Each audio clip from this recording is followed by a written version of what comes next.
All right. I think we are officially live. Now, I'm just trying to check all my YouTube and stuff and make sure they're working.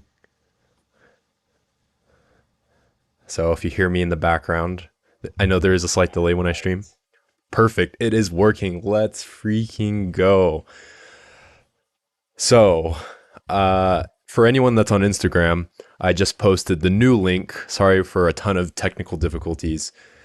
It's been a journey. I downloaded a new streaming software and it's really cool and all its capabilities, but obviously the setup takes a little bit of getting used to. All like for the past hour half before this, I was just working on making sure it worked, adding a couple touches here and there. I can finally share my screen, so there's a couple things that I want to go over today. A couple articles I ran into, kind of the main reason why I want to talk about this topic. But for anyone on Instagram, I know I'm live on IG Live. Head over to YouTube. I posted the link to my YouTube. Go ahead there. Check out the updates because I don't know, maybe halfway through I might even kill the feed on Instagram Live. Who knows? Maybe I'll wait till I'm have a little bit bigger audience, like my guys F and F. But eventually, I'm using, like I said, this new software, streaming software called OBS, and it's working really well. And I can change the camera views. Granted, I only have one camera right now, but who knows for the future? I can see if my mic's working. So, like last week, that doesn't happen where I film literally an entire stream, an entire live, and find out my microphone doesn't work. So my upload to YouTube, no audio. Luckily, I did have my Instagram live audio archived on my app. So I was able to salvage that, get that audio, merge it with my YouTube video, and I had to re-upload it. So if you go to my live tab under the men's value live number 12, why you should have a Roth IRA, I put in parentheses, no audio. There's a link to the actual video. I had to re-upload it as a video. I can't re-upload something as a live, unfortunately. But that was solved. Hopefully that will never happen again. This is the mistakes you run into when you start something new, you know? So kind of the quick intro. Today's been a day. Um, Me and one of my friends, the big guy, we went to a crypto conference today in Salt Lake. It was pretty cool and got to learn more about crypto.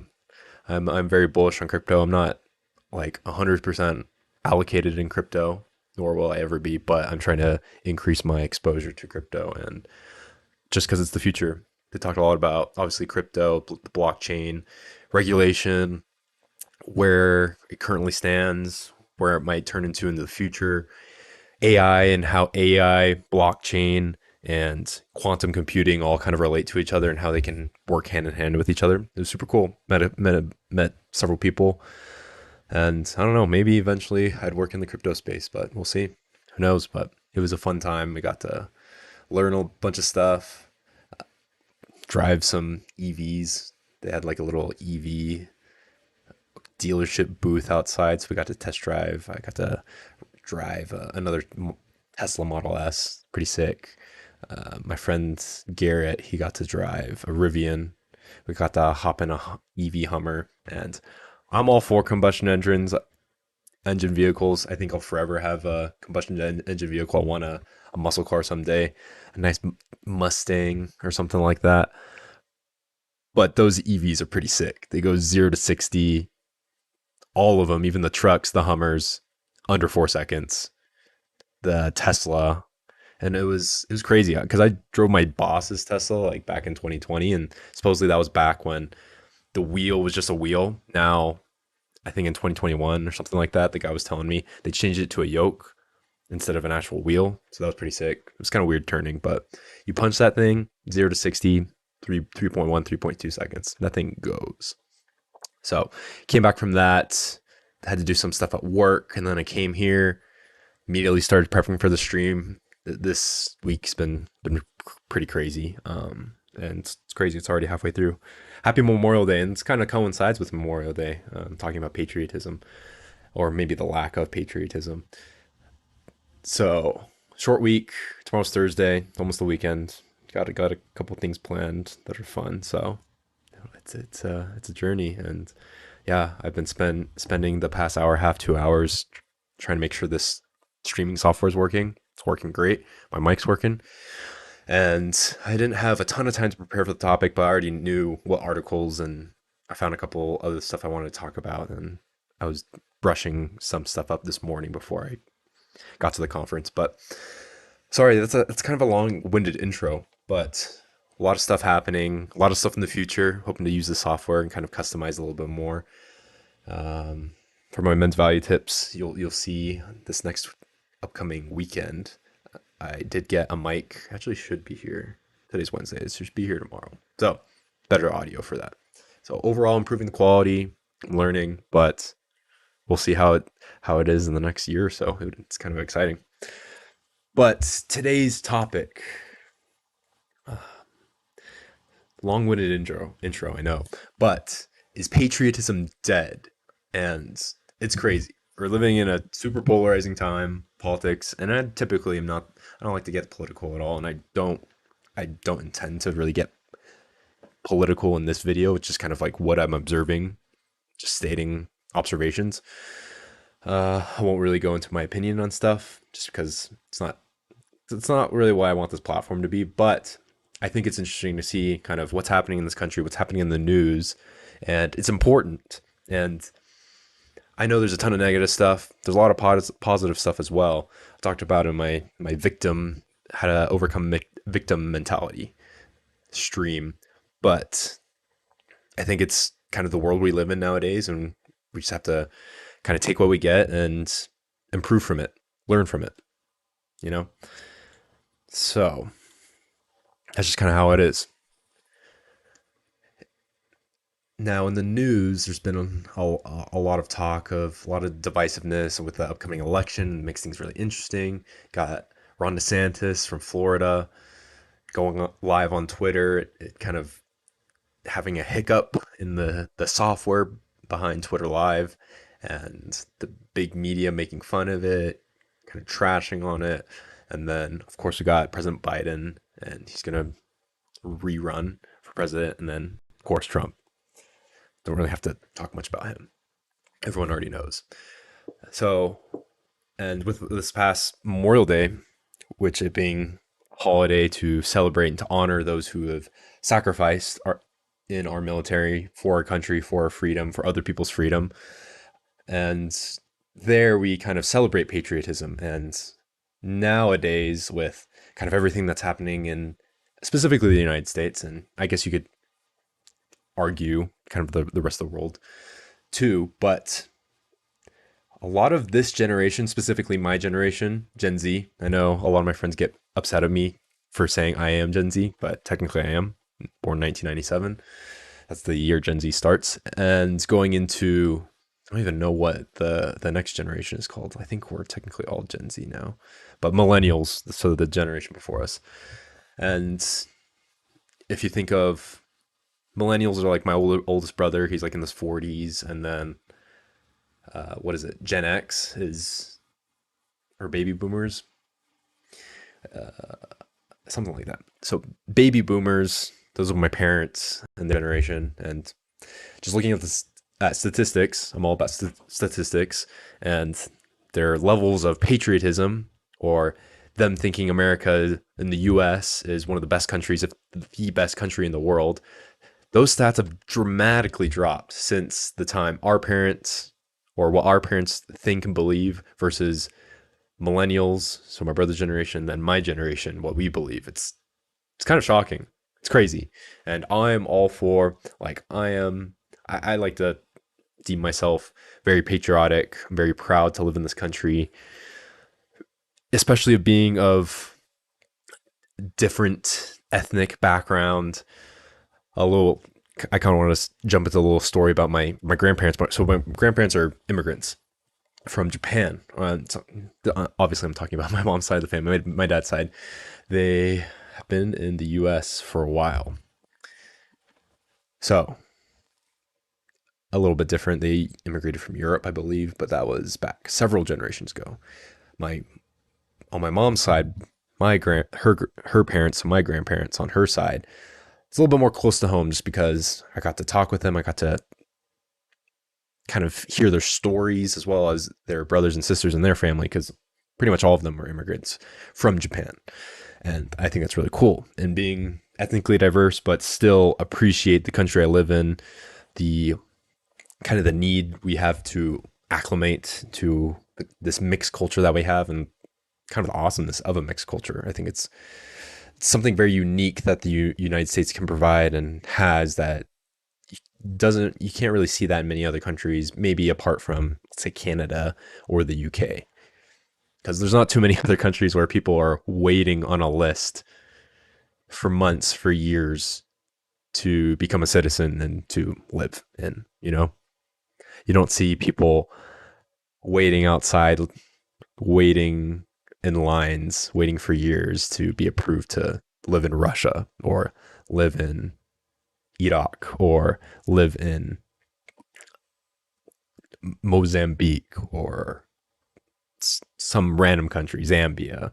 Not saying those aren't good countries, but there's a reason why people aren't lining up for those countries versus the US per se. So my grandparents' background story. They grew up in Japan, lived in Japan for a while. Actually, specifically my grandma, her family before World War II was very wealthy. They ran this paper company, and they were very wealthy, so wealthy that they had maids and servants in their house. So big house, very successful, and yeah, just living life. And then World War II obviously happens, and Japan was left. The war destroyed them, unfortunately. Just the entire country, entire economy. So essentially, my grandma and her family lost everything. They had to eventually resort to like very vivid story, and we have records of this. And grandparents, uh, grandma talked about it all the time, and heard it from my mom a lot. But they didn't have any food, so they had to trade. My grandma and her sisters were very good and very skilled at sewing and making kimonos. So they would make kimonos and they would trade those kimonos and the clothing they made because they were very good at that. They would trade it to the farmers for food in exchange because they had no food. And food was the biggest commodity there because money didn't matter anymore in an environment like that. So they would do that. And then there would be times where they didn't have any food and their stories that they literally resulted in like eating bark off trees. And that's insane. So how quickly they went from a very wealthy family having a very successful business they were running to eating bark off of trees and trading clothes for food in order to survive. It's insane. So, and I've lived a really good, great life. I did not live in dirt poverty, extreme poverty like that, and wondering where my next meal is going to come from. By no means was my family rich either. We were just middle class, just kind of normal, needs met. Didn't have everything I wanted. Had to work for stuff, and that's just kind of my situation. So I really appreciate kind of where I've come from, and majority of people have come from circumstances and situations like that. So, and then my grandpa side of the family, they were all farmers. They immigrated to Hawaii, and they were farmers. And my mom and him always tell the story too. They literally lived in just, I wouldn't say necessarily a shack. I haven't necessarily seen a picture of it either, but very small home, very modest. And you think of a house like carpet or something like that, really cheap carpet. They didn't even have carpet. It was dirt. So think of if you go to, I kind of imagine you go to a third world country in the Central America, South America, and Africa, and they kind of have like the tin roofs and then the dirt floors. So literally when it rains, it turns into mud. And that's just, it's hard to imagine living like that, but they live like that. And they're farmers growing up. And my grandpa, he went to elementary school until I think he was 12. Obviously, their parents needed them to make money to help provide for the rest of the family. He had several siblings, many siblings, and he was one of the older ones. So he left school at 12 and he started working full time to help support the family. And he did that, never got a high school education, never even did that. Obviously, not a college education. He worked as a postman, he worked as a janitor, custodian, and even till kind of the day he died, he would work part time cleaning stuff, and he had a really awesome hobby of he would go to the beaches. Obviously, Hawaii beaches are very beautiful, lots of shells everywhere. So he would collect these shells and he would make them, and he'd sell I think a few of them, but he would really just give it to family, friends and family, which is pretty awesome. And we told him like, hey, you can sell this for a lot of money, and he's like, money's not really important to me. So I really value kind of what he thought was important. Family, friends was really important. Taking care of his family, providing for his family was very important. Not necessarily getting money for himself, which we all struggle with. So I think of kind of their story and them moving to the US and Hawaii and going through World War II stuff and even post World War II. So my grandpa's family was already in the US after World War II. My grandmother's family was not; they were still in Japan. But my grandpa's family, they were at the time. People don't really talk about this very much, but like the Japanese people, obviously he was Japanese, and all their friends and family were Japanese as well. While World War II was happening, they literally got put in like concentration camps, and that's pretty crazy to think. So they took a lot of their property from them, a lot of their possessions, and they stuck them in these camps. And obviously it wasn't as terrible as the camps in Europe for the Jewish people, but still nonetheless, that's I think that's pretty crazy. And the thing is, like, I come from this background. I have no animosity for kind of what happened just because I wasn't there. And yeah, it happened, and yeah, it was bad, and I recognize it was bad and probably shouldn't happen again. But kind of relating to my last week's stream, but I don't really use that as, hey, because this happened to my ancestors, I deserve something for it. I don't feel entitled to anything because that happened. I just kind of, all right, we take it as a learning point in history, and we do our best to try not to repeat history. And the cool thing with Japanese culture and just Asian culture in general, you see that they come from very meager circumstances, immigrants, they have to work for everything that they get, and they become very successful because they build it through education and hard work. Whereas other people, they might come to this country, or other people might be in this country, they've been in this country for generations, and they feel entitled to stuff just because bad things happen to them and their families and their ancestors in the past, which honestly doesn't really have anything to do with them now because it was such a long time ago. But they feel like they need something to, like, you owe us something because of this thing that happened like 50, 40, 20, 100 years ago. And they don't do anything. They complain about stuff. It's like my guy PBD says, I accept people that will complain about stuff, but they do something about it. So they take action. That and someone who doesn't complain, but doesn't do any action. All right, cool. They're not complaining. They're not doing anything. All right, I'm cool with that. But the people that complain, but do nothing about it, that's where I have an issue with people. And I agree with that. So despite all the things that happened to my family and my ancestors, and maybe some quote unquote injustices, as people would say, against them, they worked hard. And like I said, my grandparents, uneducated, never really went past elementary school for stuff, worked very meager, lowly jobs, as people would say.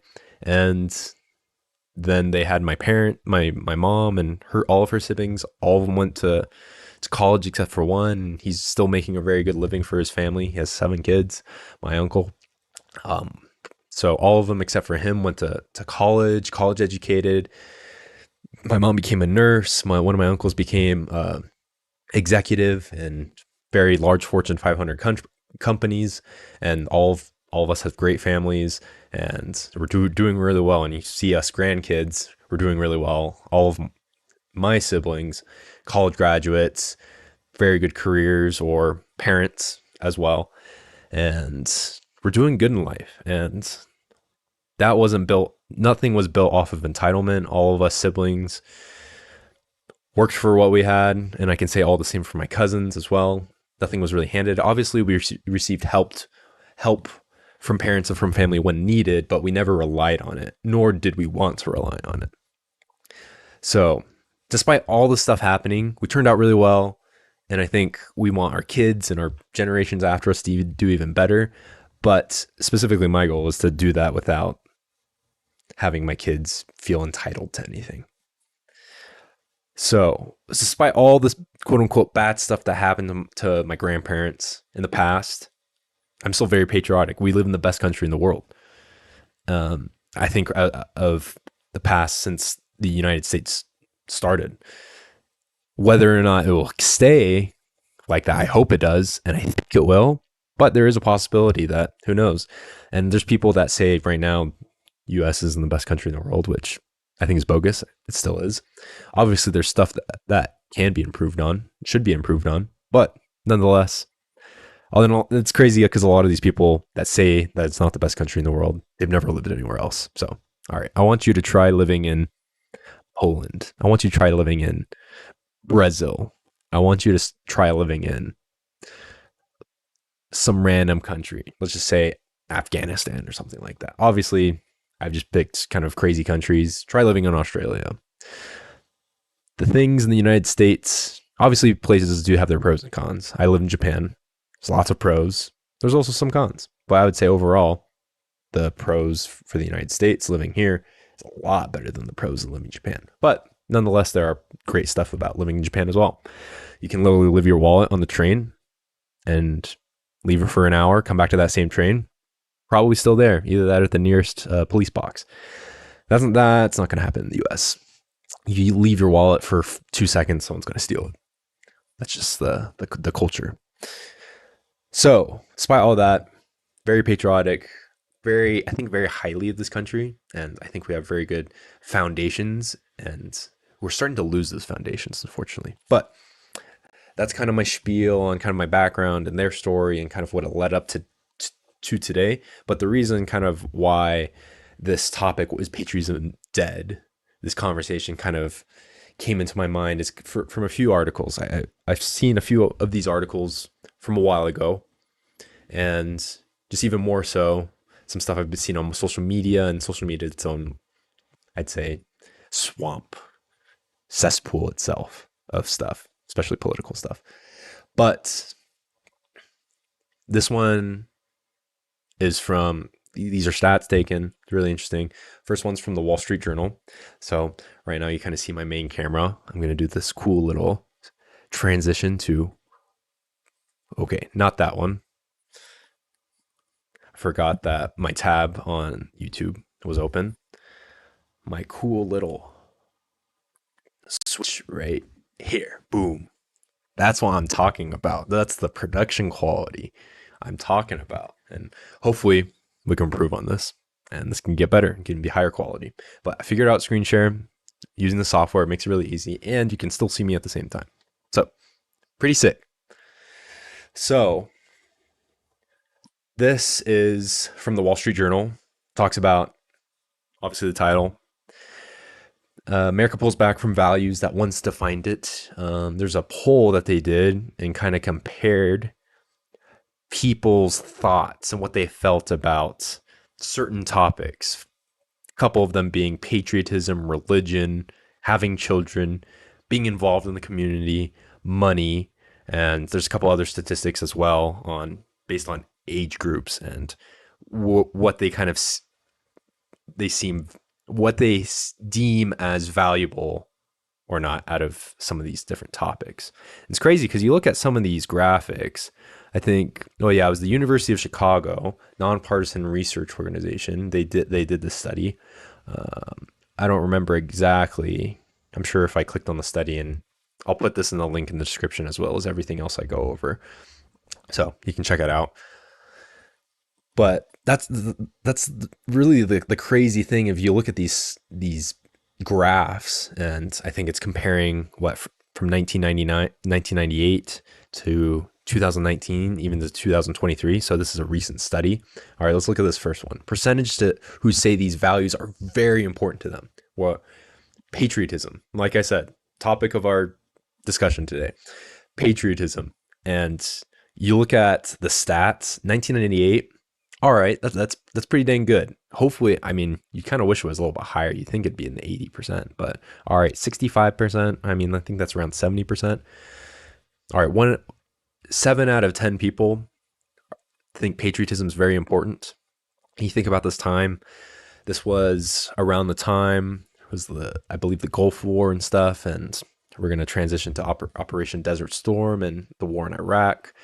And I'm sure after 2001, September 11th, I'm sure that patriotism spiked. If you were to ask people then, a ton of people were probably patriotic and thought it was really important.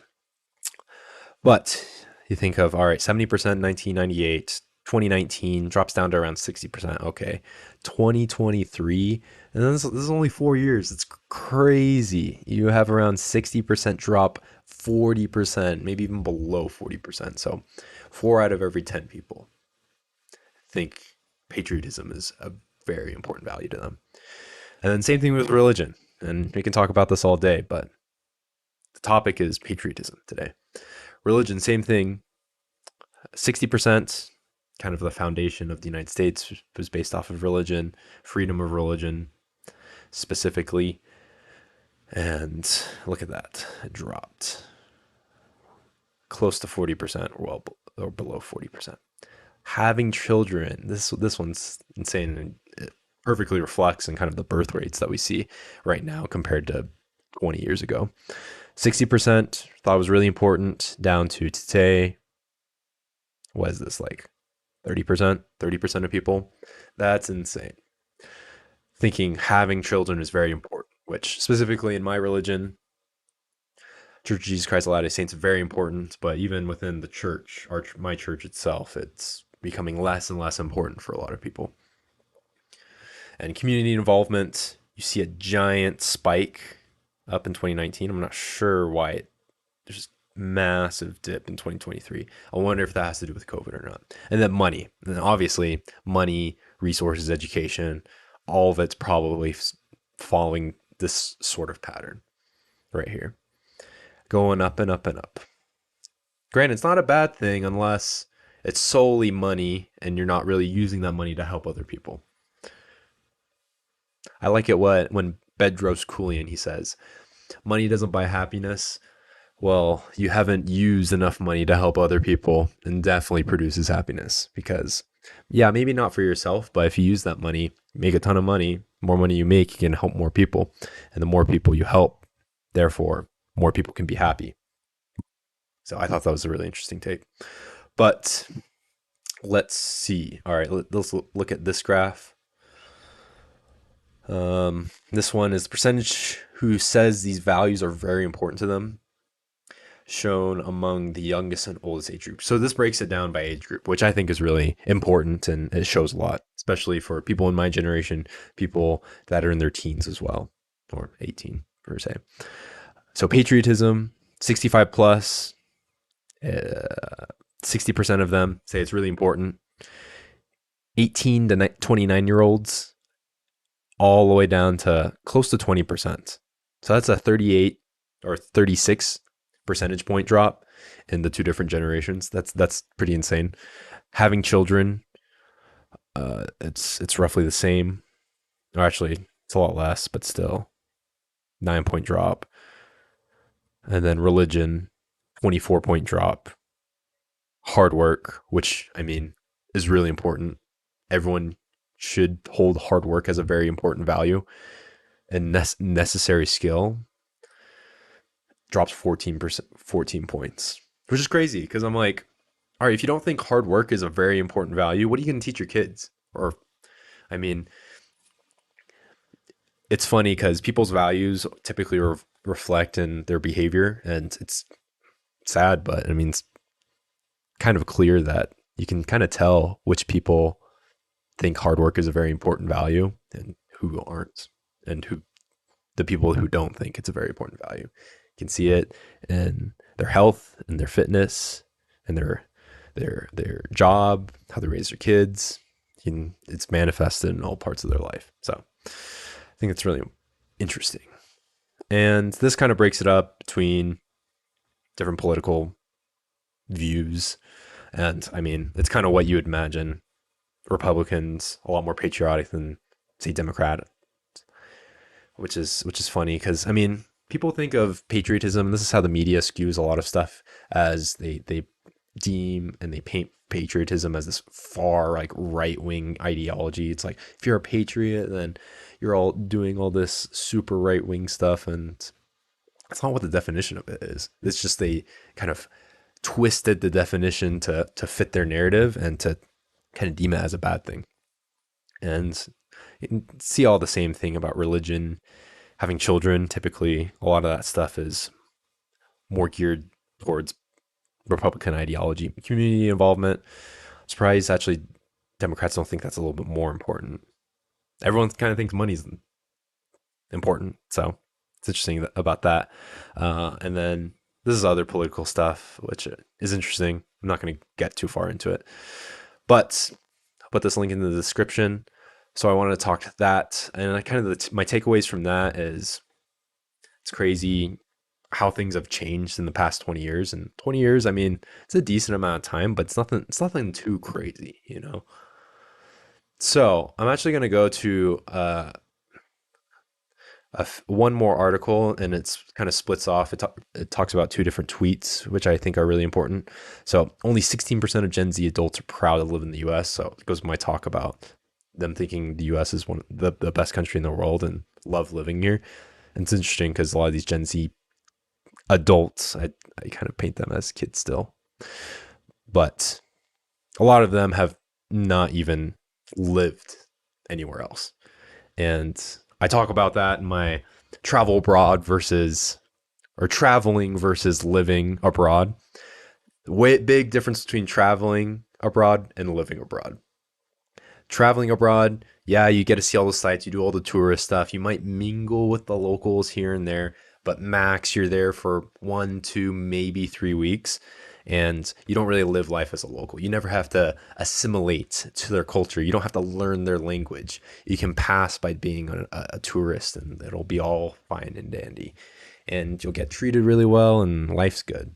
And there's nothing wrong with that, essentially. But when you actually live in a country and mingle with the people, go where the locals go, eat what the locals eat, speak how the locals speak, just like I did in Japan, you get a way different sense of life and society and culture after doing that.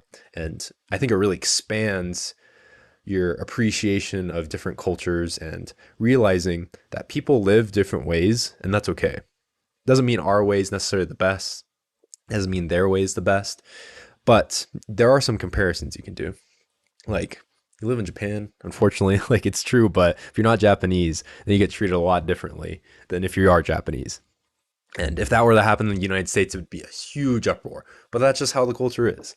And even if I'm half Japanese, even if you're like literally look 100% Japanese, but you have, say, a gaijin or a foreign American, European, African, whatever last name, you're going to get treated differently. And that's just how it is. And maybe it's going to change, maybe it's not, but that's just kind of how the culture is. All right, so a couple of these tweets I wanted to hop into. They're kind of mentioned here. I'll post this. I'll probably just post the links to the tweets, and this article isn't necessarily the most important. All right, computer, don't freeze on me. All right, great. So this first one talks about Gen Z, and I am a part of Gen Z, despite what other people may think. I am part of Gen Z. Gen Z adults have much lower trust in U.S. government institutions than older generations. I mean, that's relatively true, and I'd probably agree with at least the government institution part. They're also much less likely than other cohorts to say they are proud to live in the United States. That I disagree with. I'm very proud to live in the United States. Number one choice, I'd love place to live, where I want to raise my kids. I mean, I would love to live in Japan. I'd love to live in other countries, but if I had to pick one place to raise my kids and raise my family, and kind of live the life I want to live, it would be here in the good old US of A. You born in the USA, so. But if you look at these numbers, title, patriotic sentiment, lowest in Gen Z adults. So it looks like the survey is conducted among a representative sample of 3,000 US adults. Okay, yeah, 16%. So granted, somewhat of a small sample size, so you kind of have to take that into account. But it's kind of shocking nonetheless. Um, yeah, so 52% of all US adults are proud. So it's like net shares of each generation who say they're proud to live in the United States. All US adults, 50%. It's kind of sad, even with all US adults. Baby boomers. So you think of kind of like my parents, 73%, which is great, makes sense. They've kind of lived through a bunch of tough stuff, recessions and wars and stuff. Honestly, my generation, we haven't lived through anything. Maybe COVID, and COVID was difficult just because everyone was isolated. But other than that, I mean, I think we're gonna live through a war in the near future.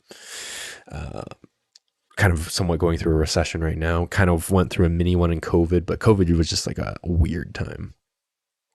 So 73% boomers crowd, 54% Gen Xers. All right, yeah, I like living in the U.S., but there's some things we can work on. All right, fair. Millennials, 36%. All right, it's kind of dropping a little bit. Not as grateful to live here in the US. Gen Z, 16%. And I think it's mainly because of the media and how skewed stuff is. And this goes for both sides, like both the left and the right. It's very skewed. That's why like sources like Valuetainment, and granted, I'd say they are a little bit more traditionally right leaning just because of the personalities that they have and the content they kind of focus on. But nonetheless, I'd say they're not definitely not as far right wing as say Fox. But 16%, that's pretty pitiful. And like I said, it's kind of due to social media, the people around you, and things being more and more accepted that necessarily wasn't accepted several years ago. But still, 16%, I mean, like I say to most people, if you really don't like living somewhere, why don't you just move? Why don't you just, if you don't like living here, leave? There's tons of other people from other countries that love to take your place. Just look at the border, you know? So that's that tweet. The next tweet that they posted was I guess this kind of goes into global corporate purpose, like if they support certain topics. And this one I'm probably not gonna dive too deep into. Uh,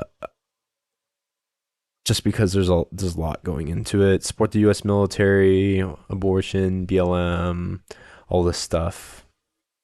I think this has to do with how okay. I think this is how how companies engage in certain things, and I'm a big supporter of capitalism. And I mean, we're seeing right now with what Bud Light and Target and all this stuff. You go woke.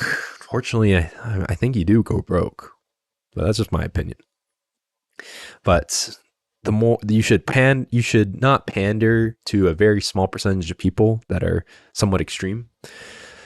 You should kind of market towards and it's just basic marketing class. They always say, don't shun your love group, don't shun your love group, because the moment you do, you're done for. And I think Bud Light, unless they kind of pull some switches real quick, fire some people that made certain decisions, I think they're done for. And their competition is capitalizing on it. So ultimately, capitalism is king because the market decides, the market eventually chooses what kind of the right decision was. People choose what they buy. And if people don't agree with you, it's very controversial, but they will stop buying your product. And you will learn a quick lesson in that. So those are kind of some of the articles. Boom. Back to the main cam. But those are some of the articles. So the Wall Street Journal article, those tweets, I thought was really interesting.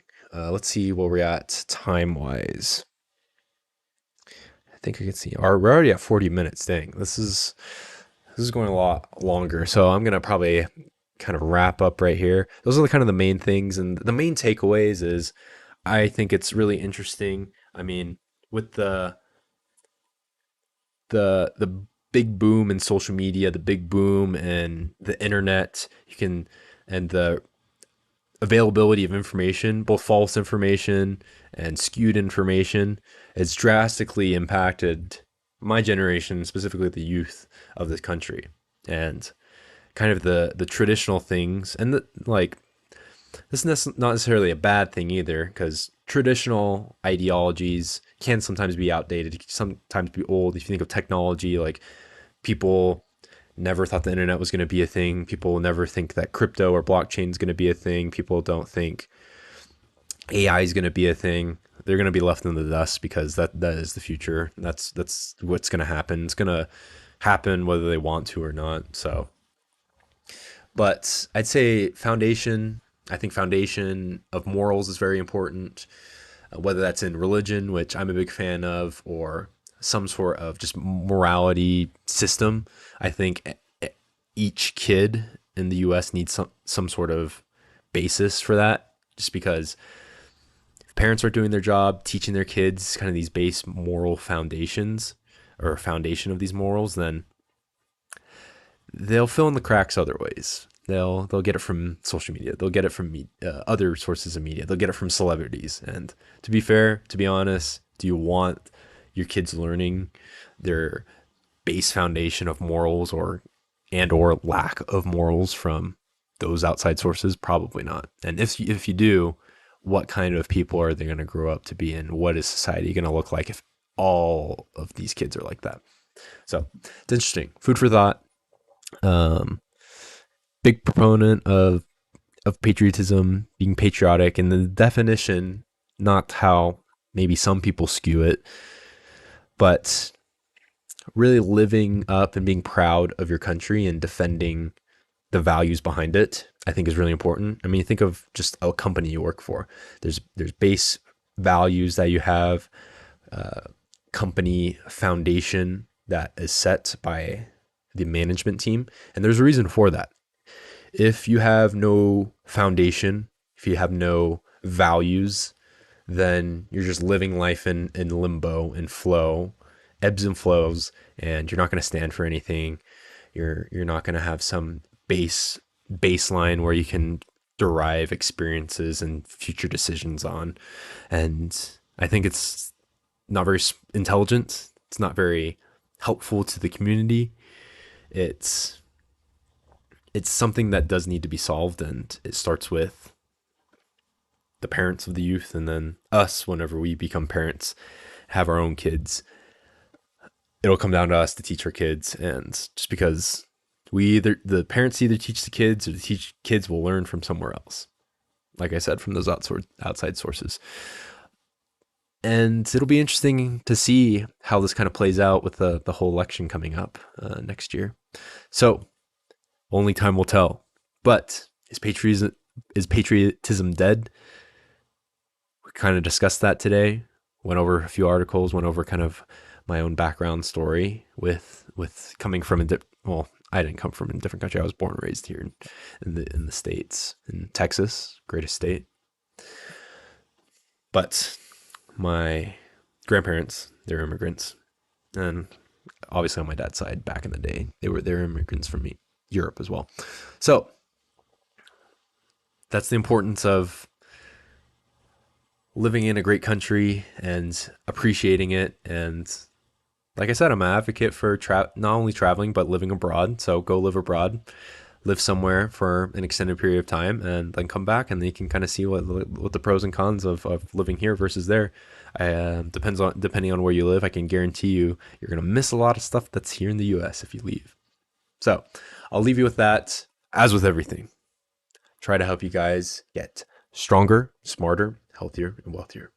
So go ahead, follow for more Men's Value Lives, Men's Value Tips every week.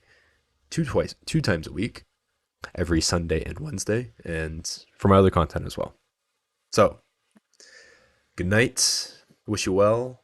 I had a big lunch, so I don't need to eat dinner, but I need to post a couple. I need to post a YouTube short for my YouTube, and I need to post a Buff Asian post. And yeah, I might post about the crypto conference today. So I'll kind of leave you at that.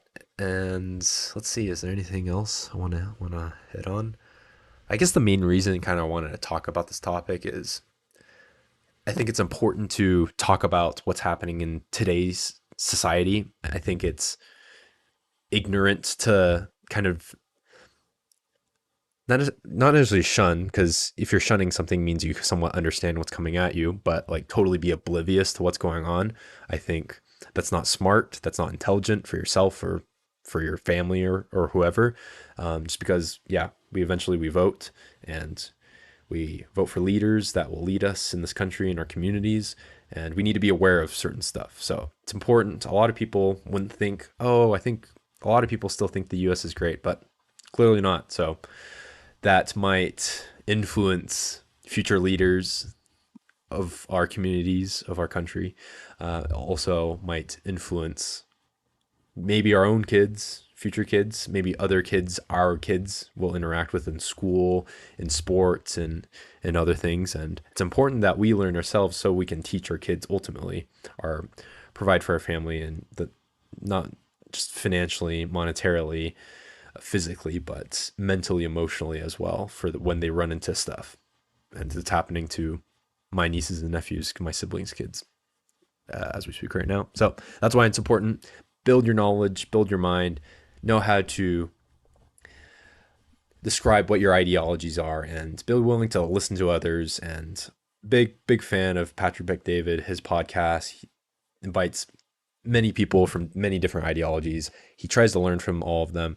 He expresses his views as well, just because he's a very educated, maybe not in the institutional, traditional way of getting degrees, but a lot of life experience. He's an immigrant himself. He's lived in multiple different countries. He can speak multiple different languages. And he just has a lot of experience in life, and hope you guys will do the same. So, good night.